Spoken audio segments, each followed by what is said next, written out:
Смельчаки из Сосногорского района заставили хвататься за головы пользователей интернета. В соцсетях появились фотографии того, как люди перебираются по висячему мосту, разрушенному рекой. Он соединяет Сосногорск с близлежащим селом Устюхта.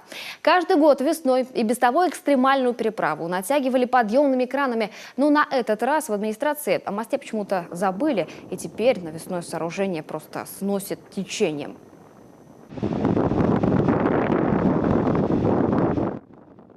Одни комментаторы в соцсетях удивляются легкомыслию жителей, которые додумались перебираться по леерам, держась за поручни. Другие – бездействию местных властей.